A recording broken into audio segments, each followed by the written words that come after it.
What up, y'all? You're now tuned into Meet the Locals, and we are doing a special series of Meet the Locals because we are highlighting people straight out of my neighborhood, Pikes Peak Park. So we couldn't talk about Pikes Peak Park without bringing out a very special guest, Miss Jeresneyka Rose. Hello. Thank you for being here today. So tell me a little bit about yourself. Who are you? Give me the quick bio. Yeah, my name is Jeresneyka, like you said. A lot of people know me as Jerry, Rizzo, Jay, whatever. Southsider, you feel me? 719 Parkside. Yes. Let's not do too much though, but you know the vibes. Yes. I am a local artist, visual artist, paint, draw, instruct, consult design, all the things. Community advocate. Now stepping into some new endeavors. I'm a program manager of education at Copper, which is a cultural office of the Pikes Peak region. And secret, but I'm also a rec assistant at Deerfield. So Hey. yeah. Congrats. Thank you. Yay. Actually heard on the low about that. Did you? Dang, you were telling my tea. It's okay. No, I heard it from a... I know who you heard it from. Yeah. Yes, I love that. So Yeah. you do all the things. So we're going to be here for another hour unpacking it all. Yes, I'm ready. So let's first start with like where you're from, because we're from Pikes Peak Park. Mm-hmm. That's been a whole experience. Mm-hmm. Tell us about kind of your upbringing in the community. Yeah, so I guess my origin is from New York. That's where I was born, in Brooklyn. Shout out Flatbush, Bed-Stuy, Bushwick, you feel me? But when I was 10, my dad joined the military to try to give us a better life, and we got stationed in Colorado Springs and lived in the Southeast, in Cedar Creek, what they used to call Crack Creek. What can I say on here? Whatever. I can say whatever I want? Okay. Yeah, be you. Y'all know Fountain and Shelton was the vibe back then, though. Had lots of great times, Yeah. made lots of friends. Used to hang out at the Boys and Girls Club, etc. Love that. Moved to Verde, lived on Verde a long time.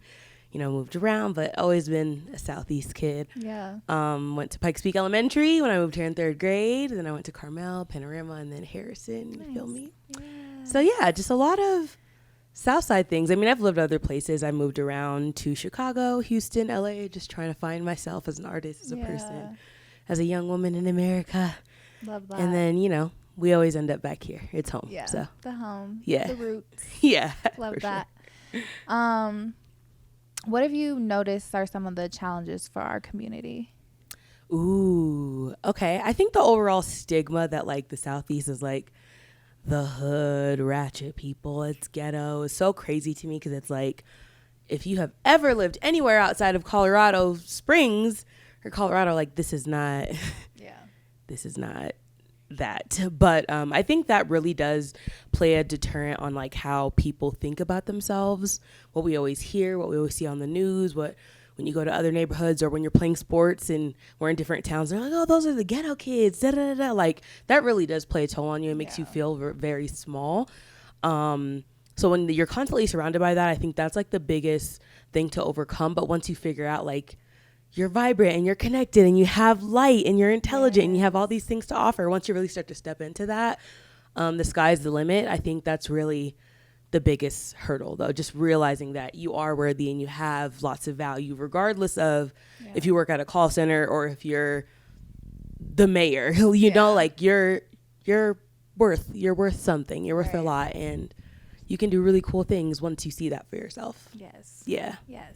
And I remember like those moments of realizing we were different and we were the other, and we were, and it was in sports, in school, and it was, you go to like Lewis Palmer and you're walking into this giant school with, I remember specifically seeing like they had touchscreen TVs in like a cafe. Y'all, this is like in the early 2000s. This is not 5 years ago. Technology was not popping like that. It was not like, this is like early 2000s. Exactly. Yes. So yeah, that was always interesting. Yeah. To experience that. So did you always know you wanted to get involved in community work, or how did that all come about? I think I've always been vocal about certain things. I think I was just born into a place where I like had a voice, and like my family is very boisterous, and I just knew that I could flex those muscles. I didn't know what it was for. I was talking shit a lot back in the day. You know, I had to really find myself and get through some things myself to see how I can make that productive. But I think the thing that really pushed me into action was when Jesse Garcia was killed. That really like shook me. I was like, that's crazy, you know? It was a very telling moment, I think, in my experience, because it was like, that was the first time I'm seeing firsthand a lot of the what's the word? The injustice. Yeah, the injustices, all of it, like in our local community. And so I was like, whoa. Yeah. And then we later found out, like, you know, he was the murderer was affiliated with like the sheriff's office and this and that, and it all started to make sense of like why people thought he deserved that or whatever, you know, the circumstances were, and it really like pissed me off, but lit a fire in me too. It was very, it's like, mind you, that's not the first time we went through grief being like in Harrison, you know, there was like Zay, and then what happened to Fermin, even like on the football field. There's so many things that we've already been exposed to, but that just hit different because I was already like 20 whatever, and that was around the time that all the national stuff, you know, really started coming back up, where you would see, you know, black kids getting killed just for being a black kid, and it's like, and Trump was running for office, and so it was like a whole shift. It was nationally, and then it's like we're not exempt. Colorado, sweet suburban Olympic City, USA is not exempt from real life shit. And then I was like, this is fucked up. We have to do something about it. And this is when like social media started getting popping, like Twitter and all that stuff. So, you know, we would tweet about it, and then we would find Facebook groups that are like doing protests. And at the time too, I was like, I don't even know what we're protesting for, but we're out here saying his name, and people are going to know. You know, they're going to know why we loved him and why we cared so much about him. And then it kind of grew from there, honestly. I think that was honestly one of my first, at least like social justice type protests. I think there was like a walkout in high school around teachers or something. But I think that was definitely one of the first that I attended. And it was crazy. Different. Definitely an experience all around. And it helped me realize a lot of the injustices, and that's why I've spent a lot of time focused on the criminal justice system and reforming that or destroying it, whatever. But so that happened, and then how did you? After that, I really found myself finding that it's just really like you don't know what you don't know. So then I found out, oh, we do have local activists here. Oh, we do have people that have histories in organizing. And I met like Stephanie Rose Spalding, and I met so many people that were like influential in the community that I had no idea were doing the work, that maybe were a little bit older than me or just of different affiliations or different sectors. So I really started to see like, cool, I could pop my shit on Twitter and I can come out and protest, but there's real work we could be doing, you know? So I really started to learn, and I ended up, you know, still being active in the community in whatever ways I could. Even prior to that, my mom, I grew up going to pantries, food pantries to like get food. So my mom always made us give back. We always had to go volunteer. We always had to, and she always ran a pantry for a long time. So I guess I was involved in the community that way. I just didn't see it that way before as food access. Like an obligation. Right. It was like, dang, we got some food, so now we got to come volunteer. But then later I started to like doing it, you know, of course. And then you grow a community within that. But once I started to learn more, I got the opportunity to go to Generation Progress Fight for a Future Summit, which is basically about gun violence prevention. It was in DC, so I got sponsored to go there. That's awesome. I literally learned organizing 101. Like, this is what you can do in the streets, this is how you get in the offices. And I took away from it that it's a combination of all of it. We need to be in the streets burning it down, not necessarily, but you feel me? Like, we need to be forward facing in the streets, organizing tactfully, right? Like, people think protesting is just going in the street. Protesting is to disrupt. Right. You're disrupting something. You're messing up somebody's day. You're taking away from their money. You're doing something to make them pay attention. So I learned a lot about protesting 101. I learned about how to organize actions in a way that keeps you safe, that keeps the community safe, that is not just get on social media and make a Facebook group. We're going to go. That's not the point of a protest, because then they know they're preparing for you to come, you know. You got to play the game, you know. Yeah. So I learned a lot about that. But then I also learned, like, we have to occupy spaces where we have power. Like, white supremacy, institutional racism, all these things are foundations built upon governmental, institutional, deep-rooted monetary power. And if we're not also in some of those seats, it's going to take a lot. I'm not saying it's impossible, but it's going to take a lot longer to affect change. So I really started to look at, city council stuff. And then I did the Kono class. And I was like, when I came back, I was like, all right, I need to learn more about my local happenings so I can see how we can infiltrate all levels of the system from the ground to the top. Yeah. So that's really like where it started. And I was like, I can do anything. We can figure this out. So yeah. It is kind of crazy to realize how much, I guess, opportunity there is out there when you are really passionate to making change. Yeah. I think that was never something I thought could be a thing. It was like you working in the community for your own neighborhood, for your own side of town, getting whatever. Paid. Yeah. Right. So that's always been crazy. And you've had the opportunity to work in a few different spaces. Mm-hmm. So you want to talk about some of that? Yeah. So I think one of my first real community jobs, I guess, was opening the community food pantry that Solid Rock CDC has on the southeast end of town. And it was just really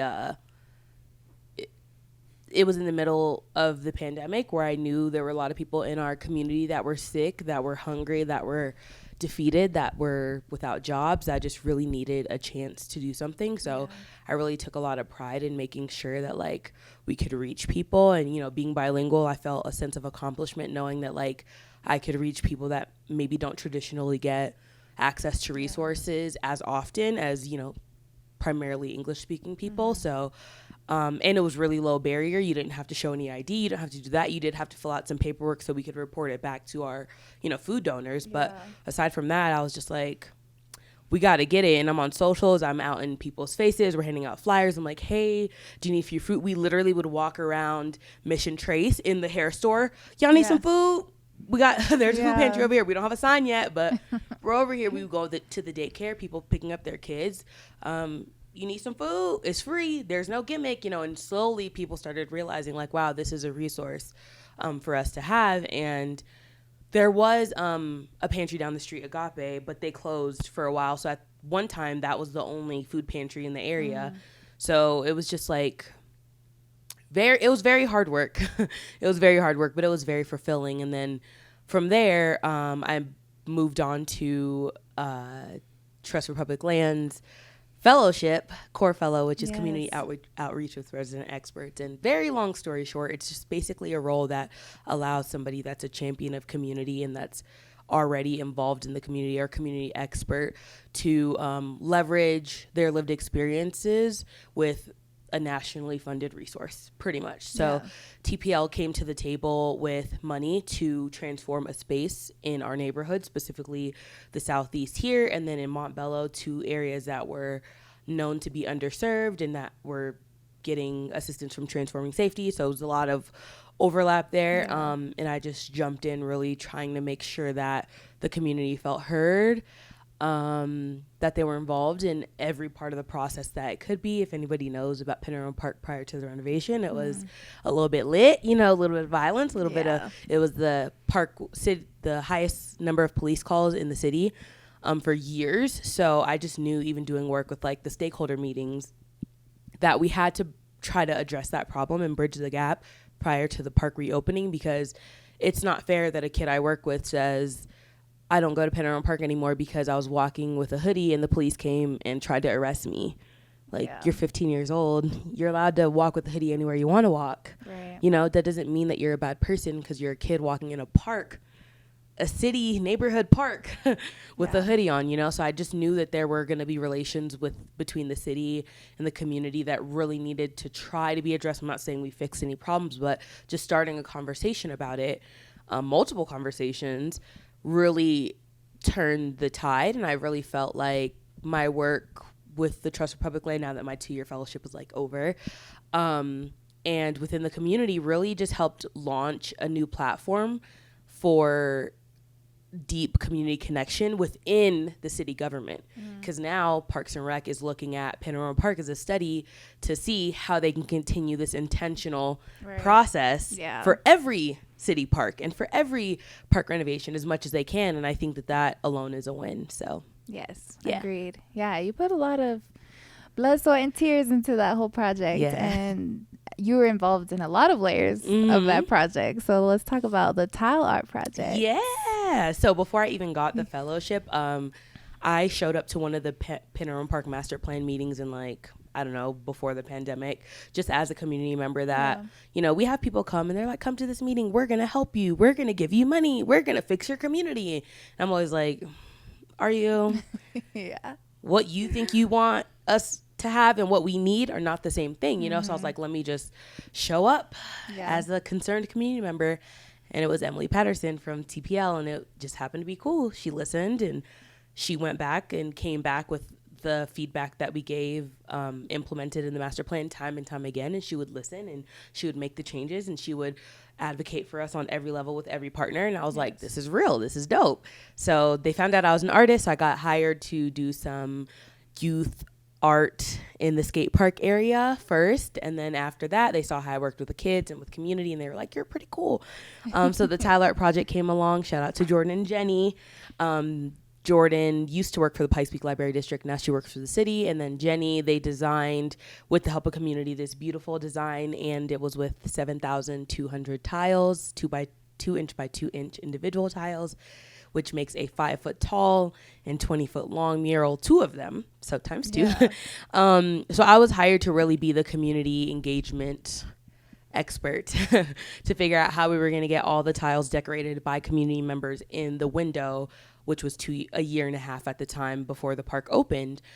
So I first started by going to the library and learning everything about clay and tiles and mixing and so you didn't know anything before that? I did not. I never worked with, I mean, I did like little cute clay stuff. Yeah. Like nothing too crazy though. But yeah, I learned all the things because I didn't know a thing.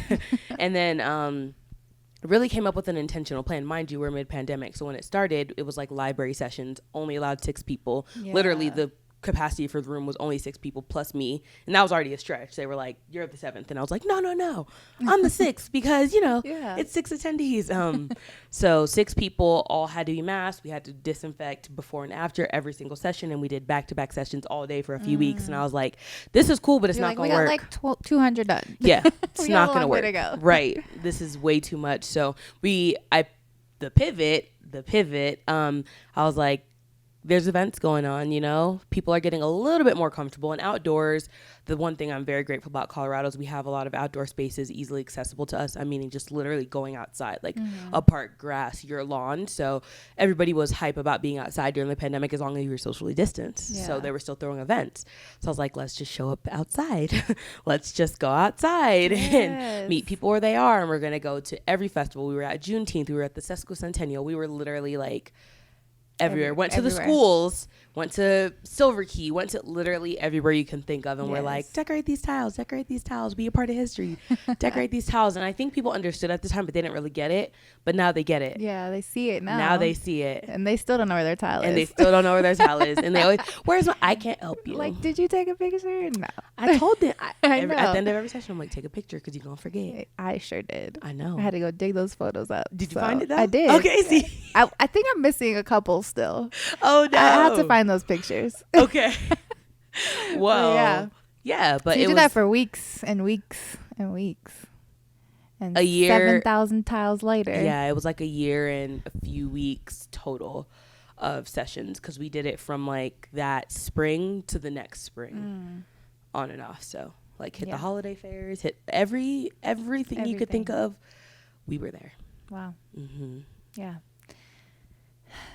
So there's that is a lot, and there's a lot of layers to you too. Yeah, there is. So like we kind of touched on the artist piece. Yeah. But let's talk about that a little more. Have you always been an artist? I think I always liked to doodle and draw. I was very proud. I used to draw people's tattoos in high school and stuff, and I thought it was the coolest thing. And I drew my friend Alma a birthday card every year from like, I don't know, years, and she still has them. So she sent me a picture. That's so cool. Like a few weeks ago, like, oh my God, you remember these cards? Yes. And I was like, That is really cool. Yeah, so I always used to like to draw, but I never like took an art class or anything formal. I mean, when you're in like elementary school, you know how like they put your stuff up in the library and give you a certificate. So I was in there, but that wasn't like special because like every kid gets a chance to do that, you know. But I really learned that I liked art probably 2012-ish. I think I was working, I don't even know what ever jobs that aren't even important, and I just started to like draw again, and then I painted this. This is my first painting that I did as an adult, and I was like, it was really cool, and I was broke, so I sold it and I regret it, but I got it tattooed on me. There you go. So you still have it in some way. Yeah, I still have it in some way. And I just knew at that point, I was like, if I can do this and I don't even know what I'm doing, I can figure this out, you know? Yeah. And I started posting about it on Snapchat and stuff, and people started being like, hey, can you paint something for me? And I was like, $30 here, $4 here. And then I had this run where I did a whole bunch of hats, like Kanye Bear hats and hats with people's names. And that like really got me going. And I'm like, if I could make $20 per hat, I could do a little something. Yes. So yeah. And then I also, when I moved to Chicago, I met a group of people called the Expo Collective, and they were not on social media. They were just real people doing real work, making lots of money. The most money I've ever heard of as an artist. And I was like, you're not on socials? He was like, nah, I'm in the community. I work with schools and I do murals and I do this. And I'm like, interesting. That was the first time I saw somebody like a working artist that wasn't like what we see on TV, struggling, etc. So I was like, interesting. I might, you know, do a little something. So that's when I really knew like I'm gonna be an artist for real. Okay. After I lived in Chicago, I was like, I'm gonna do this. Nice. Cause why not? Yeah. Yeah. And shameless plug. Where do we find you for that? Oh yeah, I'm an artist, y'all. Art by Rizzo, Rizzo. Yeah. Some of my murals are out around town. I have a huge one right now by Southwest. Shout out to Southwest for believing in your girl. It's on Powers at First and Main Town Center, AI Sushi. And then I have a really dope one at Food to Power, which is in Hillside. And I painted some storm drains at Monterey. I did a couple things in the community, you know? There you go. Yeah, those murals are awesome too. So yeah, thank you. Yeah, when I pulled up to see I kind of like, we had talked about it, and then I ended up at the movie theater that same day. I was like, yay, take pictures of me. So yeah, it looked amazing. Good job. Thank you. And I love seeing our neighborhoods represented somewhere. So that's always fun. Yeah, I think what's really cool about where I am now in this space, like in the beginning, like I told you, I sold my first painting and I was doing a lot of things so I was broke, you know? And I think being broke really starts in your mind though. Like I put myself in a box for a long time, and then once I knew that I could do anything, really the tile art project and the skate art project. The skate art project was my first big contract, and it was only like $1,500. And to this day, I now know that I could have got 10 times that, but it's cool because that's what they asked my rate, and that's what I told them, and they paid me, and it was cool. But like, I learned a lot, and I know that I can choose the work I want to do now, and I only do work that I like to do, and that's intentional. So if it's not representing me or my community or something that sends a message, like it ain't for me, you know? Love that. And I think it's really cool that I get the privilege to do that now. Yeah. Yeah. Agreed. Like now it's probably like one of those things you got to say no a lot. I do. How's that for you? It's better. It's better. Okay. Yeah, it's better. And especially when it's like, can you do this? And I'll put you on my web. I don't need exposure. Yeah, I'm good. That part. I don't. The exposure part. Like, that's not going to pay my bills. And it's not even about like the money. I definitely do things for free all the time that I choose to do. Right. That are for my community, for the kids. I absolutely do things for free. But like me painting a mural on your business is not going to help me at all. And now that I know what I know, every corporations, organizations, businesses have budgets for things. And if art is not a part of your budget, make it a part of your budget. Apply for a grant, apply for a scholarship, reallocate some funds. That has nothing to do with me. Love you though. Yeah. I would love to do You're it. Like, here's those tools for you to get a budget. Yeah. I would love to do it when it works for both of us. Right. Because like I can do 1 or 2 big projects a year, but like I'm not painting 58 murals a year. Yeah. So I still need to be able to survive, you know? Yeah. That's fair. Yeah. And you've even had some art shows. Yeah. Yes. That was a lot of fun. I know. I was shook. So I had my first my first solo art show. Okay. That was my first one this year, and no, last year. What year am I in? That was in August. It feels August like it was 2020. like not too long ago. I know. But now it's almost been a year. Yeah. Yes, August 2020. And to be frank, when I moved back to Colorado Springs, it was very elitist. I went to multiple galleries. I'm not going to name drop because I'm feeling like I want to be on my P's and Q's today. But Lucky y'all. multiple galleries, and was like, hey, I want a show. I can do a group exhibit. I'd love to do a solo exhibit. And they're like, nah, you don't meet the fine art criteria. We don't like your style. You need to work on X, Y, Z. And I'm like, it's cool. All right, cool. Right? The same galleries are now spinning the block. I haven't changed my art style. I haven't changed my message. I haven't changed anything. Yeah. It's just people know me a little bit more now. So you think it's cool. Like, a little bit of my pride and ego wants to lead, but I'm also like, let me not mess up opportunities. You feel me? But I'm also like, I didn't forget. Right. So it's just very interesting. Notes. But yes, Manitou Art Center, they never, ever, ever treated me as anything less than an exceptional fine artist. Like, I would think that I'm Basquiat in their eyes, or Picasso or Frida, because they came correct from day one. Even when I think my art has definitely evolved over the years, but I already thought I was decent. Yeah. I didn't think I was trash at any point. So they came correct from day one. Since they met me at the Tile Art Project, they were like, we really like your work. Can you come jury an art show for us? Can you help do this? Can you do this? Can you work with the kids? We have some programming that you could help do. And then they were like, would you like to do a solo show? I said, what? A solo show? Mind you, I was going out trying to apply to get an opportunity, and everyone was like, no, and they came to me asking. So I was like, yeah. And then a year passed and I forgot about it, and they was like, oh, your solo show's coming up this year. And I was like, this is in the middle of the Tile Art Project, all the stuff. So I'd literally work all day doing tiles, go not sleep, I swear, not sleep, go paint for my solo show. And that's the same time that I was doing the Food to Power mural. So all those things in like a 1 month time frame, and it almost took me out, and I would never do that again. But I think sometimes Beyonce said this in a documentary one time. After she had her twins, she went back on tour and she didn't eat, and she like had to get back in shape. And she said she wanted to know that she could do it and she would never do it again. And that was one of my I'm in my bag moments. You did that. Yeah, I'm like, I could do this, and I did it. Did I almost die? Yeah, I was sick for like 3 weeks. Like, my body would not shake it. Like, I was just so exhausted. Oof. Wasn't feeding myself properly. Wasn't hydrating. I was just exhausted. But I did that, Yeah. So now I know, say no. On the other side of it. Space cool. things out. Yeah. But it was a close one for you, girl. For sure. For sure. Well, yeah, I've definitely loved to see all the things you've been involved with. Thank you. It's like you always add a little sparkle to everything, So Okay. where are you at today? You got some new stuff going on. Yeah. I'm really right now in the business of trying to elevate, not even trying to elevate, of continuing to elevate my community and emerging artists. So that's why I'm really excited for my position at Copper, just being program manager of education. So the cultural office is really like, it's like a chamber for the arts, pretty much. So I'm getting to work on some things with like a military art connection. I'm working on that now, but I'll eventually be working on scholarships for emerging artists to do like leadership programs and just really connecting the dots. And I knew that like I was doing some dope stuff, but it was people like Claire Swinford that came and gave me a chance to do things that like would have never. It was people like Natalie and the team at the Mac that really like took a chance on me when I didn't have the resume of like throwing my own events or doing my own shows or doing whatever prior to that. Or even my first mural.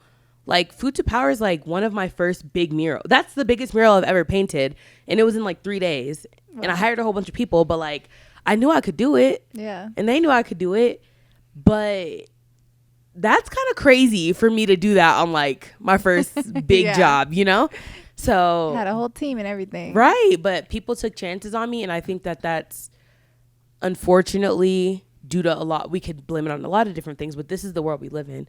Like, if you're not already in this elitist space in the art community, not just visual arts, in the music scene, in this and that, like, you don't get a chance. You don't get a second look. People think there are no black artists here. People think there are no Latino artists here. People think there are no indigenous artists here. That's crazy. There's so many. So I'm just really excited to be in a position where I get to connect dots and give people chances that I was given. Love that. And it seems like it's just a lot. Obviously, it's way deeper than just art. Like, it's all these things. Yeah. Like healing the communities and bringing people together and telling stories. Like, it's all of it. Yes. That's why art is just, it's that thing that everybody, I feel like, maybe puts as like a secondary option. Like you were saying with the budgets, they don't have the budget for it, but it's like your logo is art. Yeah. The way your restaurant is decorated is art. Yeah. Your furniture is art. The architecture in this building is art. Your uniforms are art. All of it. It's crazy. The color schemes you choose for your business are visually gonna attract or deter people. That is art. Like, yeah. So, what else? Is there more? I think okay. So yeah, I'm currently in Thrive as well. Okay. I just have been saying this for years. In every interview I've done, I literally looked at it the other day since like I got back here. It's like 2020. I've always wanted to open an art-based community center. Always. So that'll be on the horizon. Okay. It's going to happen. Love it's happening. That. It needs to happen. Yeah. Especially in the southeast, in the southern region of Colorado Springs. I just really want a space for people to come and like enjoy themselves and be able to expose themselves to different levels of creativity that they may not have gotten a chance to, whether that's just seeing it like an exhibit or like an open mic or a musical ensemble or an art class or like whatever, all of the things, and maybe even like a space for artists to come work in a professional studio. I've never had my own art studio. I'd be at my house or somebody else's house. I've always envisioned like a space where a lot of like the paint and the whatever you need to actually do art, whatever art it is, like what if it was just there and then you just pay a monthly fee and that's exactly my vision. That's exactly my vision. Love that. Just lowering the barriers to entry, right? Because even if you could have the transportation to go get the art and can buy the art, sometimes you don't even know what art supplies to buy. Sometimes you just need a little bit of advice. You know what I'm saying? Like, do you want be able to acrylic? try all oil? the markers. So I definitely just think that that's necessary, and I definitely want to incorporate like dance in there too. I just think it's so interesting that we have not lots of access to the arts in Southeast. Like we have lots of sports programming. Shout out to all my sports people. I love y'all. I appreciate y'all, but like so many sports.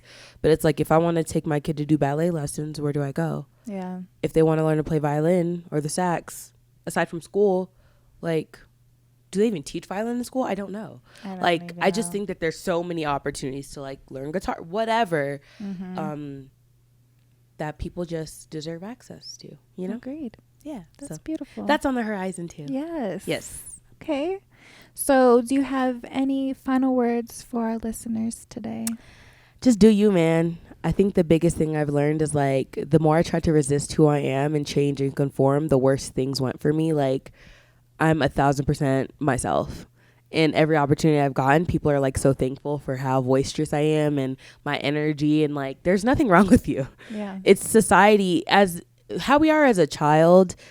Society works so hard to break that and make you into a worker bee, make you into this, make you into that. Fuck all that. Like if whatever you want to do that shit and be who you are, and like don't be afraid to jump, because the best things are on the other side of fear.